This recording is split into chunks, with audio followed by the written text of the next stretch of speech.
Okay, so viewers, we're back, and I did put on the horizontal second coat on our seams. This won't require so long to dry, so we'll be back, and I think we're going to be able to get a third and possibly final coat on all of things. Remember, I did start with, here's our trusted friend Corey. Corey, say hello. It says hello. Yes, so we did do this repair earlier in the project before it expanded to this repair here. So hopefully we'll get the final pass when we start looking at planning out the wainscoting. Now, never talked about this, but we have this casing, and this is a prime casing bought from one of the probably home stores, or maybe Curtis, but they put the finish on so thick, I'm not sure it's really recommended for moist areas, because all it did was really just peel right off. My daughter tried to scrape and sand it, and that's kind of what led to this whole project, believe it or not. But I'm thinking about redoing this trim. These are custom doors, by the way, because of the height of the bathroom. Another thing I'm contemplating is to make these brand new doors myself, as opposed to ordering them custom fit. Get a little bit more into that at some point. Haven't really made up my mind, because I have to buy equipment to do that. It will be equipment that I'll probably use going into my retirement. Just trying to be careful about what I'm spending, just because things get expensive today.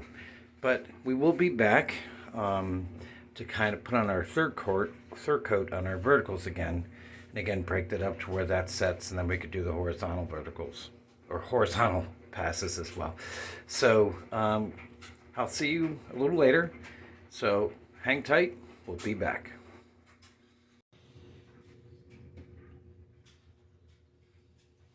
Okay, so we're back and we're doing the third coat. Now you got to remember to scrape in between coats. It reduces the amount of sanding. So we'll be right back. Okay, so now here's the legend on the knives I've been using. As you remember, I started with a 4-inch knife to lay the tape, 6-inch knife to top coat on the first coat to cover the tape. Then we moved to the 8-inch knife, and now we're moving on to the 10-inch knife. Again, thin layers, feathering them out, will produce the best job. On to taping. Okay, so we've got our third coat of verticals done. As you can see, very little sanding is going to be required. Now we are going to do one more pass on this, I believe, today. Maybe that'll be enough, making it ready for prime. But there's some tweaking usually, corners or something of that. But you have to look it over really good, because that's kind of hard to do at the finish. Excuse me. To make sure that, you don't have any, I say ugliness, but now we're going to allow this some really good time to dry, because I've been pushing it today. That is because we have to replace this sewage pump today and lid.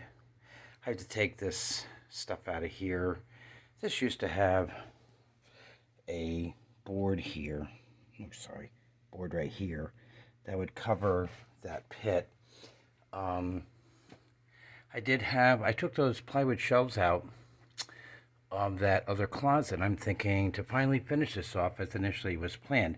The top part of this was supposed to be storage for towels and linens and stuff. A lot of people that been here say, well, what about that sewage pipe smell? I think we can probably line this with a plastic, okay, making it so that the vapors can't penetrate the storage area. And again, put the access panel back on here more permanently. But we'll be back a little later.